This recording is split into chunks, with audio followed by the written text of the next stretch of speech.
He will forever be known as Grandpa, the cantankerous yet lovable patriarch of the Munster family. Al, out of makeup, children, adults are like, oh, there's Grandpa. Oh, hi, Grandpa.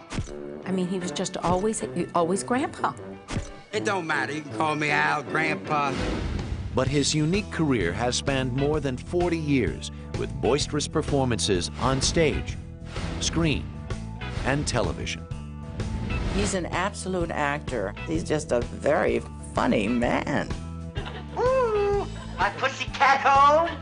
For Al Lewis, the journey from the tough streets of Brooklyn to the bright lights of Hollywood to the campaign trail for political office has been one of moxie and mystery.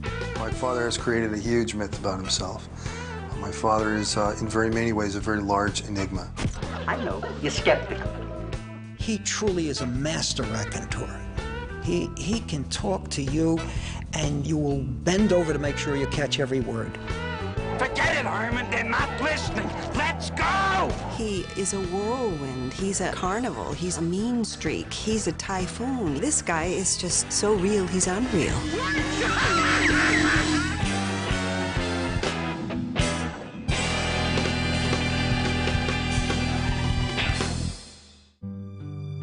As America entered the 20th century, thousands of immigrants poured through the gates of New York's Ellis Island in search of freedom and prosperity. In 1913, a 16-year-old Russian, Ida Nidal, landed in Manhattan's oppressive garment district, where women squeezed into overcrowded warehouses to sew dresses that earned them only pennies per piece. She worked in a sweatshop. The women were working with their heads down. There were Italian and Jewish women in those days, and she worked bent over. The sweat was coming down. She got 5 cents every dress that she finished. She was called a finisher. When Ida met Alexander Meister, a Russian-born sign painter, the two fell in love and married in 1922. The following year, on April 30th, 1923, a son, Albert, was born, and the family settled into Brownsville, a bustling Jewish ghetto in Brooklyn. Over the next few years, Albert's family grew with the addition of 2 brothers, Philip and Henry. But in 1929, the 6-year-old's world was shattered when his father died in a fall from a painter's scaffold. Grieving over their loss and plunged even further into poverty by the Great Depression, the Meisters struggled just to keep food on the table. We had one uncle, and he was fortunate enough to get a job as a baker. I want to tell you, if anybody questions how good day-old bread can be, he would come home, bring that day-old bread home, and 3 families would all share on that day-old bread. That's how things went. That's how hard things were. But Ida was determined that her sons set their sights beyond Brownsville. When chronic ear infections forced Albert to stay home from school, she urged him to keep up with his studies. The curious youngster began to read obsessively, devouring the daily newspapers and frequenting the local library. My mother taught us, you get the most out of yourself. You go higher. The old Yiddish-German expression, Heche, higher. If you accomplished a little, you could accomplish more. As he overcame his sickliness, Al hit a growth spurt and soon took over as man of the house. He was a kid of the neighborhood who basically at 12 walked and talked like a man of 35. He was very solemn. He was studious. Al was what we called the Alte, and that's an expression. It is a Yiddish-German expression meaning the old one. We always viewed him as the old one. The bookish adolescent adopted a brash demeanor, smoking cheap cigars and wearing adult suits. Able to pass himself off as a young man, Al worked odd jobs to help pay the monthly rent of $26. He was charismatic as a young person. Al went out and he broke his rear, and whatever he would earn, he would come in and it would be right on that table. But the teenager's sense of responsibility extended beyond his immediate family. Several years earlier, his mother had joined the Garment Workers Union in their struggle for better working conditions. Inspired by her example, Al too became an activist, fighting back when his neighbors were evicted from their homes. The city marshals, they would throw people out of their apartments when people, of course, couldn't pay their rent. Al would go back to the apartments with his friends and crowbar open the doors and move people back in, literally pick their furniture up off the street and put them back in. More stimulated by the streets than the classroom, the self-taught 16-year-old left high school in his junior year. He sought work wherever he could find it, even as a roustabout under the big top. He would disappear for months on end. He went, so to speak, where his calling was or where work was. He would just go off. Later on, I found out he had gone to work in a circus. Over the next few years, Al took a job as a carnival barker, peddled elixir with a traveling medicine show, and hawked peanuts at Brooklyn's Ebbets Field. By 1942, America had entered the Second World War, and patriotic young men rushed to enlist. Al did his part by signing up with the Merchant Marines. When peace was declared, the 22-year-old returned from his travels and recounted thrilling tales of his ship being torpedoed and nearly drowning at sea. With no clear plans for the future, he took a job at a resort hotel in upstate New York. He was a waiter in the Catskill Mountains in New York, and as tradition, the service staff would put on a play at the end of the summer. Everybody liked it, they applauded, and these are almost his exact words. Once I got that round of applause, I said, this is what I want to do for the rest of my life. Having discovered that his larger-than-life persona made him a natural actor, Al returned to New York, excited to try his hand on the stage. The 26-year-old enrolled in Paul Mann's acting studio and adopted a new name, Al Lewis. He took the name Lewis from a Broadway actor. At that time, everyone was trying to hide from their ethnicity. Meister was a little too ethnic. To pay for the classes he shared with up-and-coming stars like Vic Morrow and Sidney Poitier, the young man took on a variety of jobs, from store detective to plumber's assistant to working with disabled children. But Lewis's enthusiasm for acting was overshadowed by the news that his indomitable mother, Ida, was stricken with cancer. He was devastated when she died in 1950 and became more determined than ever to her high ideals. After several years honing his craft in acting school, Al Lewis pushed his way into the office of director Jose Quintero at New York's premier off-Broadway theater, The Circle in the Square. Jose Quintero's a giant in the theater. He willed himself, my dad, into that role, but chutzpah, moxie, whatever you want to call it, forced him into saying to this giant, I'm as good as anyone. I belong here. Lewis walked out of the theater with the role of Pat McGloin in Eugene O'Neill's The Iceman Cometh, starring Jason Robards Jr. The barroom drama opened in 1956 to outstanding reviews. Al's success stunned everyone, including a childhood friend, Marge Domowitz, who was delighted to discover her former neighbor in New York's hottest show. She had just come back from 2.5 to 3 year stint working for the United Nations overseas. She was wise beyond her years. She was at 21, effectively a world traveler, which is tremendous. Certain that Marge was the woman for him, Lewis demanded her hand in marriage. On their 19th date, Marge agreed, and the two were wed on November 1st. When their son David was born 2 years later, the family settled into an apartment filled with books and literally crawling with pet reptiles, Al's latest hobby. And as his family grew, so did his career. The actor began landing guest spots on such television programs as the United States Steel Hour, The Phil Silvers Show, and Route 66. I don't care what you say. That kid ain't no psycho. He had more brains, more chutzpah, more moxie than any guy who ever bellied up to this plank. And that's saying something, mister. Now look, it's past closing Now time. try to get this through that thick skull of yours, will you? He's in danger. And you're a cop. All right, let's try it again. Where is he? I told you, he took off. Where? I told you, with Red. And you don't know where she lives? That's what I said. You're a liar. And you're a cop. Al's success in television, however, didn't stand in the way of his stage career.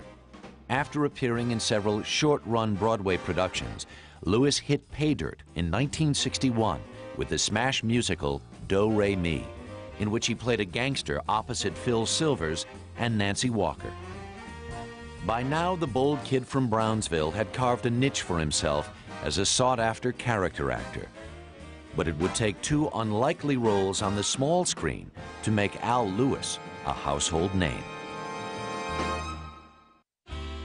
In 1961, while Al Lewis was appearing in Do-Re-Mi on Broadway, the theater-trained tough guy made a guest appearance on the hit series Car 54, Where Are You?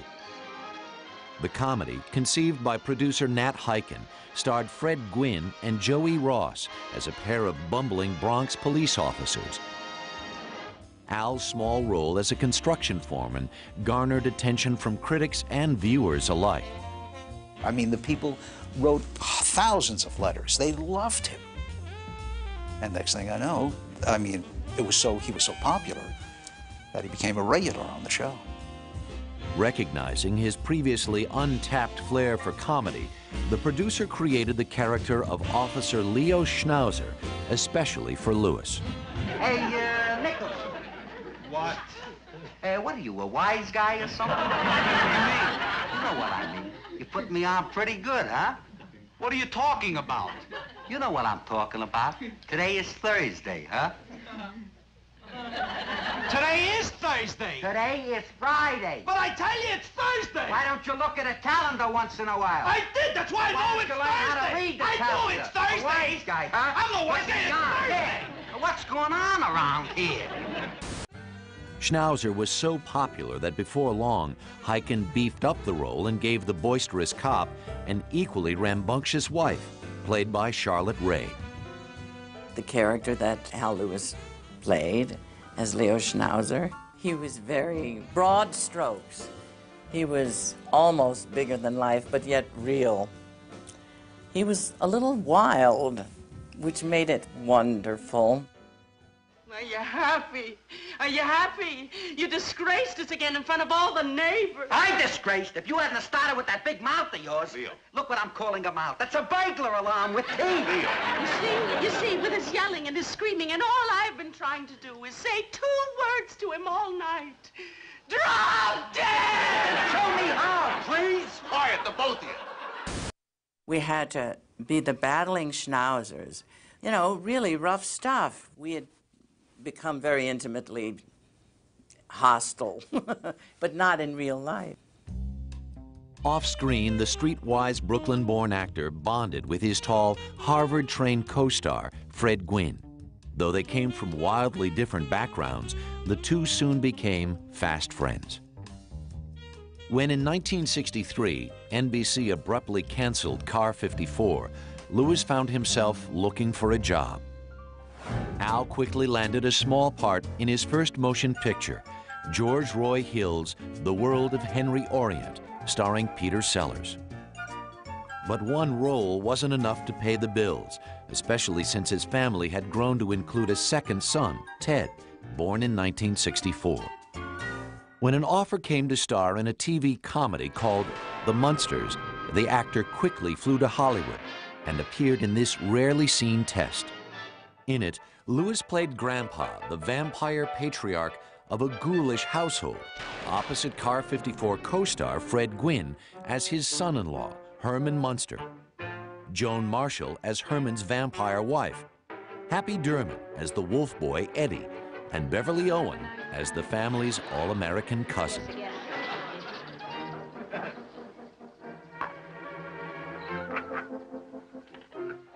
Unsatisfied with the outcome, Universal reshot the pilot in more traditional black and white, with new cast members Yvonne DiCarlo and Butch Patrick. Ants, baldness, communists, crabgrass. Crabgrass potion. Oh, that stuff makes a wonderful crabgrass. On September 24th, 1964, The Munsters premiered on CBS. The same month also saw the debut of such escapist fare as Bewitched and rival monster program, The Addams Family.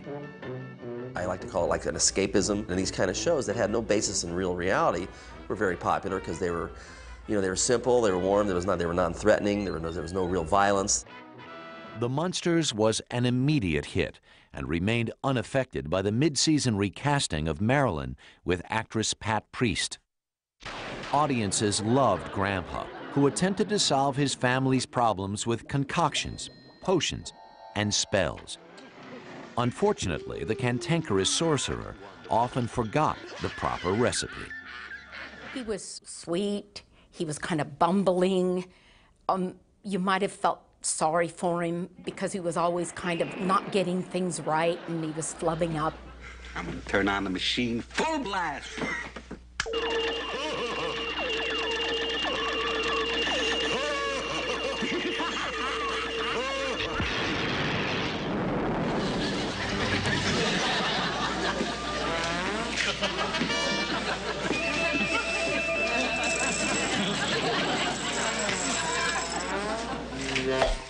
But it was Al's acerbic Brooklyn edge that gave the 378-year-old vampire his bite. Now, Lily, it's not as bad as Grandpa's making out. Not as bad as Grandpa's making it out. It couldn't be worse. You ruined Eddie's car. You ruined the birthday. Look, I don't want to discuss it. As a matter of fact, I'm not even going to talk about it. Herman, get out of this house. Leave this house at once. He pretty much is, he is Grandpa. You know, when we were rehearsed and read on Monday and Tuesday, and when he was in makeup Wednesday and Thursday and Friday, there was no difference. And that's why that character was so good, because he was playing himself. The series also benefited from the chemistry Lewis shared with his co-star, Fred Gwynne. I consider some of the moments that they've done in some of the episodes as being some of the most classic TV scenes ever done. You know, they just had a real rapport and they worked well with each other, and they really were up there, you know, as far as comedic teams with, you know, Laurel and Hardy, Abbott and Costello, you know, you name it. Sorry, but the paper was on my side of the line. It wasn't. It happened to be lying right in the middle of the white line. Did you say right in the middle of the line? It's exactly what I said, right in the middle of the white line.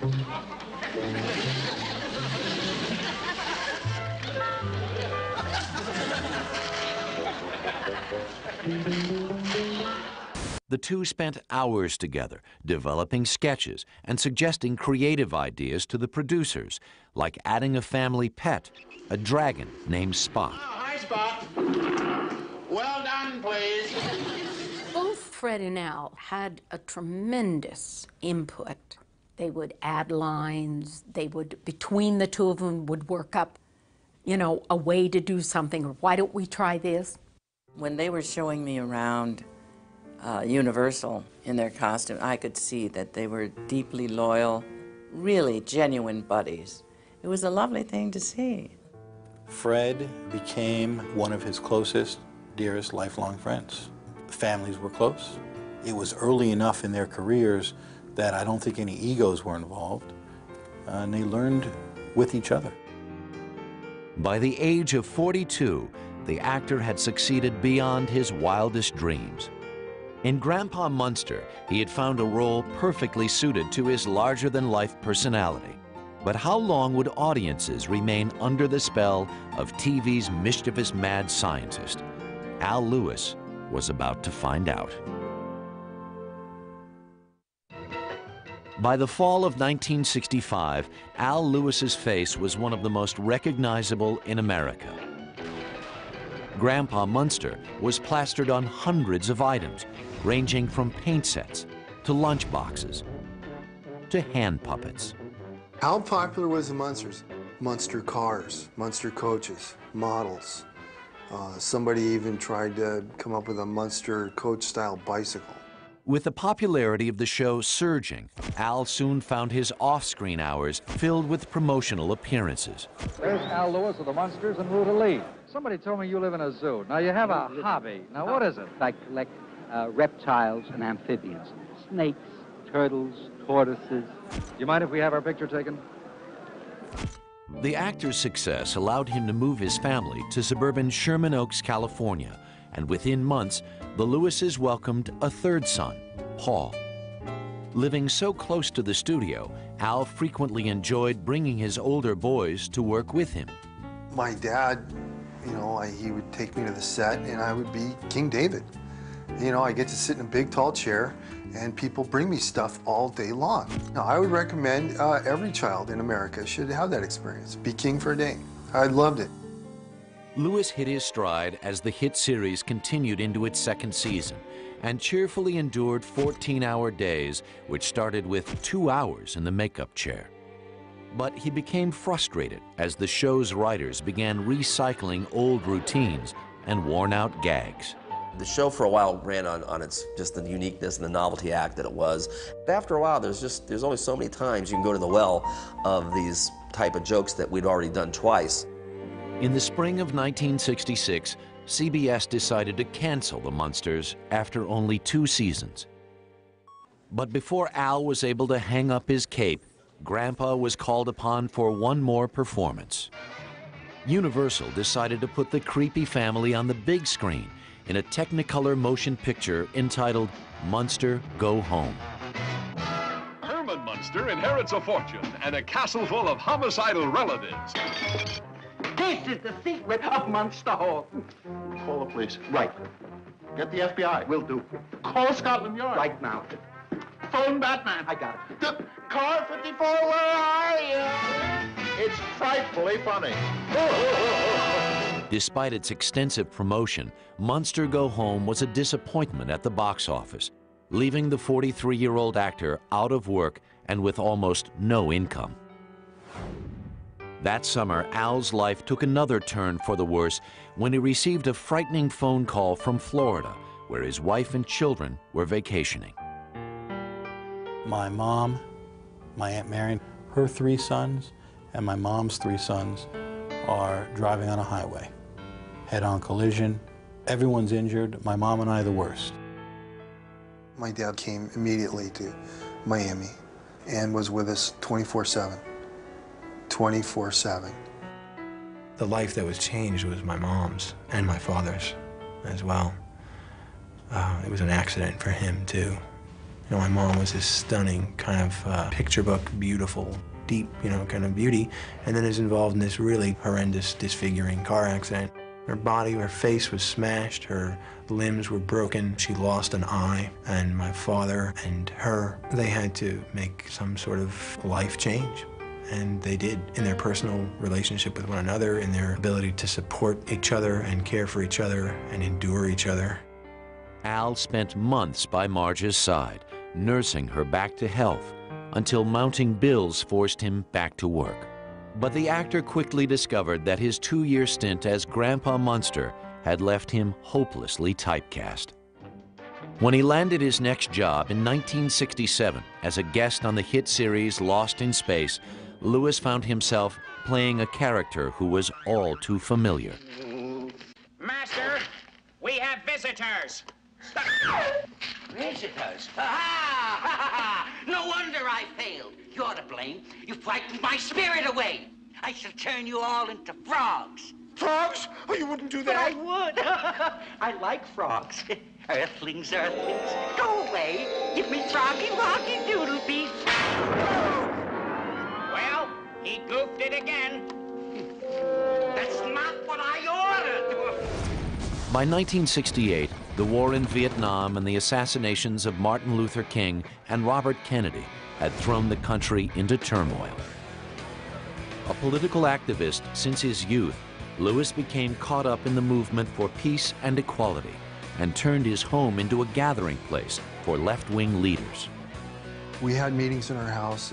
People would come by, Stokely Carmichael, Dick Gregory, Ron Kovacs, As far as my dad in politics went, he was to the left. I remember being on a march, Griffith Park, Black Panther rally, some police involvement, and lest we say having to get out of there rather quickly.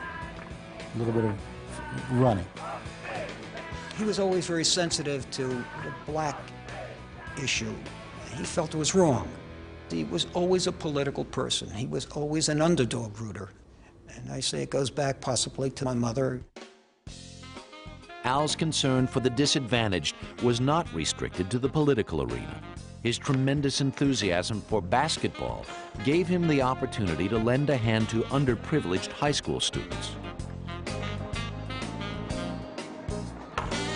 Lewis's keen eye for basketball talent earned him a reputation as one of the sport's best scouts, and over the years, his expertise was highlighted in the pages of Sports Illustrated. He loved the game. More importantly, he loved the kids that played the game. So he felt that if he could tell a coach about a kid who is deserving of a scholarship, and otherwise he gets no education, he did it. People are the ultimate spectacle. And now you're going to see it, yowza, the Derby! In 1969, Al's career received a boost when he landed a small role opposite Jane Fonda in Sidney Pollack's high-profile film, They Shoot Horses, Don't They? He was cast as Gig Young's henchman in the story of a dance marathon set in the 1930s. My father's role is sort of marginal in terms of screen time, but he manages to really exude a kind of menace that is just a perfect expression of the character that he's playing. The film was a critical and box office success, but it didn't improve the actor's luck in securing other dramatic parts. Al Lewis was determined that his long career would not be overshadowed by his performance as Grandpa Munster. But vampires never die, and the 46-year-old actor's eerie alter ego threatened to haunt him forever. By 1970, 47-year-old Al Lewis was out of work and unsure whether to embrace or reject his most famous creation, that of Grandpa Munster. After the Munsters was career-wise pretty tough for my pop.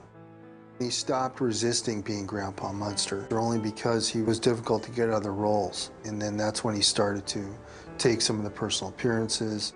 Reluctantly returning to his Munster's character, Lewis performed for a much smaller audience. He would do personal appearances. One of my favorite places was Universal Studios. When they first were starting at an attractive theme park, he did that for 2 summers. And that was a lot of fun for me. And I think it was a lot of fun for him. Throughout the early 1970s, Al accepted bit parts in such films as The Boatniks and They Might Be Giants with George C. Scott. He also spent months on the road appearing in regional theater productions in cities across the U.S. And while distance put a strain on Lewis's marriage, Al remained a devoted father, determined to be a part of his sons' lives. He traveled a lot when we were young. We would get these gigantic care packages with the oddest, goofiest things, games, toys, T-shirts, from wherever he was. He let us know that we're number one. When Al was at home, his relationship with Marge deteriorated even further. Anxious over his declining career, he directed his pent-up anger at his wife, and arguments between the two intensified. In 1976, after 20 years together, the Lewises separated. There was a lot of arguing. There was a lot of fighting. It was tough. It was tough for my mom, and it was very tough for my dad, too. They loved each other, and yet they could not live together after a certain point. Devastated, Al attempted to reconcile with Marge, but tempers continued to flare. Their divorce became final the following year. At an all-time low and desperate for money, he took work wherever he could find it. He took a lot of kinds of jobs. After a while, in 74, 5, 6, he was a mortgage broker. Then that collapsed. But he always wanted to be an actor. In 1979, Lewis's fortunes changed when he was cast in the play California Suite, co-starring Karen Ingenthron. Al was flown into New York to rehearse the show, and the director asked me, if I knew Al Lewis, and I didn't. I just took him as another actor. It doesn't last very long with that man. For me, it was love at first sight. During the tour, the relationship between Al and Karen deepened, and the couple became inseparable. She's one of his biggest fans and biggest supporters. Karen was very, very good for my dad. She allows him to be Al Lewis, the larger-than-life person that he is. This court is now in session. In 1980, Al's career gained momentum when he was cast as Hanging Judge Harrison in the feature Used Cars, starring Kurt Russell. Your Honor, if it please the court, I can produce a number of witnesses who will testify to the fact that she is lying. That she has, in fact, only 25 cars on her lot at this time. Why don't you see for yourself, Judge? Order! Order! Miss Fuchs, I'm going to release you on your own recognizance. Court will reconvene at 2:45 p.m. at the New Deal used car lot, where I am going to settle this matter once and for all.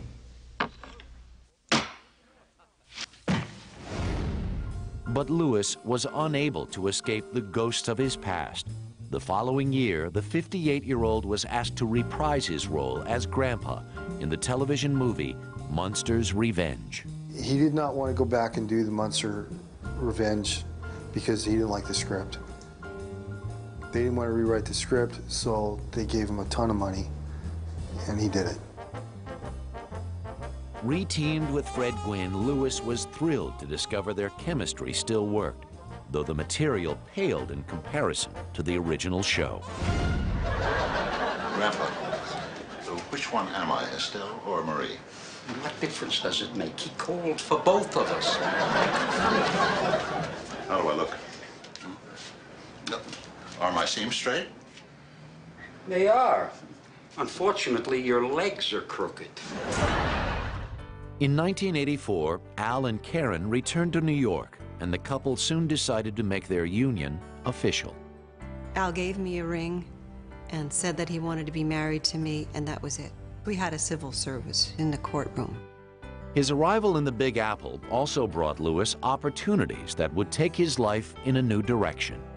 I was working in the theater, and he was sort of making the rounds, and he met a man who was interested in creating a restaurant, and it was a match.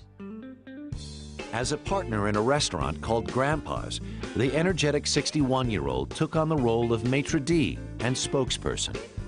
Al's old pal, Fred Gwynne, put his artistic talent to use by designing the logo. And on April 28, 1987, the Greenwich Village Eatery opened to the public. He put in about 3 really hard years developing the place, working 6 days a week out of a 7-day work week. Al's hard work paid off. Thousands of visitors from all over the world poured through the doors to meet the brash proprietor, known to them all simply as Grandpa. Grandpa is here. It's all right.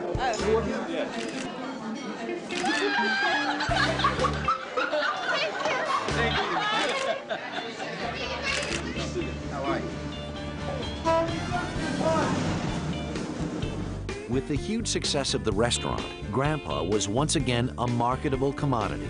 There was Grandpa's Comedy Club, Grandpa's Home-Style Pasta, and Grandpa's Silly Scaries, a line of children's videos. But Lewis wasn't about to give up acting.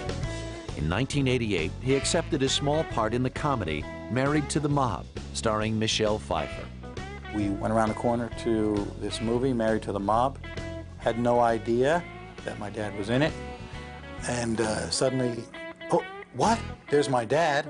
The audience erupts. Grandpa, Grandpa. It was unbelievable. It was just pandemonium. It seemed as though Lewis was everywhere, and his frequent guest appearances on the Howard Stern radio show helped to keep him in the public eye. But nothing gained the 64-year-old more attention than his on-air appearance at Stern's FCC protest rally. Because we all have a purpose of being here. And that purpose is to say, F the FCC!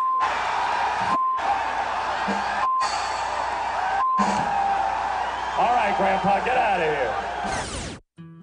By now, Al's identification with his alter ego, Grandpa Munster, had become a way of life, which unfortunately put a strain on his relationship with Fred Gwynne, who was determined to escape his Munster past.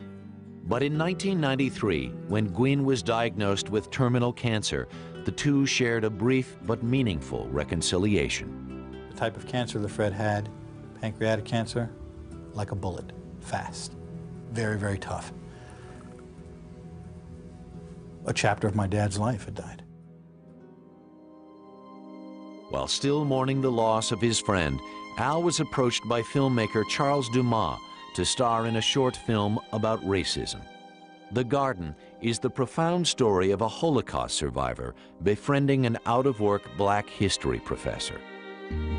He was invited to do it because Charles Dumas knew him and because they both wanted to create this kind of film. People use it for teaching.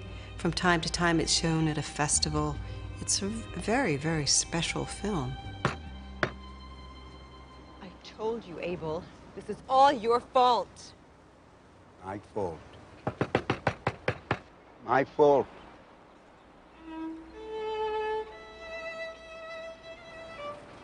It is not your fault. Avromale. They killed us. You didn't. Mom and you. Why I'm alive? Why? So that you could plant our seed in the new world.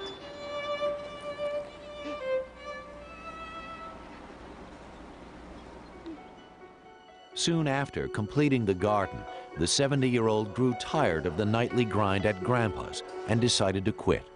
Within months, the establishment closed its doors forever. He had walked away from the restaurant business, but Al Lewis was about to step into a much bigger arena. It's great to be back. By 1995, the outrageous Al Lewis was one of Gotham's most beloved and approachable characters. Well, to New York, where he lives, he's a very large personality. He knows everybody. Everybody knows him. Cops, store clerks, and people enjoy him. They like to talk to him. But Lewis's popularity reached far beyond his homeland. His notoriety as Grandpa gained him annual invitations to the International Latin American Film Festival in Havana, Cuba, where the actor had become a celebrated guest of honor. He goes because he likes to go and he likes the people. But it's also in part because of his interest in these issues of justice and struggle. And so he brings some medical equipment, you know, packs up suitcases of things that they need because they're in hard times. The busy septuagenarian continued to seek out new challenges. After accepting a cameo spot as his old character, Leo Schnauzer, in the feature-length remake of Car 54, Where Are You?, Al found another outlet for his creative energies. By the late 1990s, Al's passion for politics inspired him to host his own radio show on the New York listener-supported station WBAI. I'm not a politician, I'm a performer. But I know the politics better than they do. Well, I and a bunch of my friends were listening to his radio show on WBAI. At the time, I had no idea that Al was a lifelong political activist. Looking for a gubernatorial candidate who could earn enough votes to put them on the ballot permanently, the Green Party was drawn to the charismatic former vampire. The Green Party approached him and asked him if he would run for governor. I don't think you could have seen two more stunned people than Al and myself when we played our answering machine 2 or 3 times to see if we were hearing right. On August 18, 1998, Al Lewis announced his candidacy for the governor's seat. Without a campaign fund, he canvassed the state, visiting cities small and large. Before us, everybody here, I don't care what you think of him, owes it to Malcolm X. He would go take trains, buses to Rome, New York, Syracuse, little bars, meet with 15 people, hear what they had to say. It was unbelievable. I mean, the guy's energy level was shot up 1,000%. Now more in the public eye than ever, Lewis gave interview after interview. But when reporters dug into the actor's past, they were unable to verify many of Al's assertions. Born April 30, 1910. I've been doing this as a performer since 1922. I taught a specialty. I have a degree in education. I also have a degree in child psychology. Dad has a habit, he's made a lifelong habit of telling too many stories that probably couldn't all be true at the same time. He has this kind of, well, creative habit of mythologizing certain aspects of his life, and he blows certain events up out of proportion. At a time when many politicians found themselves on the defensive, the 75-year-old candidate was undaunted by the scrutiny. Although he lost the governorship to George Pataki, Lewis had put the Green Party permanently on the ballot. He did the impossible. On virtually no money, he went up and down the state, doing interview after interview, and he got 52,000 votes. In the fall of 1999, the aspiring politician once again astonished his public when he announced that he would run for U.S. Senate against Hillary Clinton and Rudolph Giuliani. I heard on the news something about that he was going to run opposite Hillary Rodham Clinton for senator. I don't know what this is all about. Is this madness or is it for real? What's going on around here?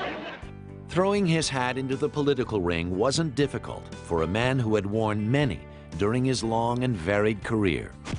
Grandpa Munster had made the boy from Brooklyn a cult celebrity and gave him recognition with baby boomers that few politicians ever achieve.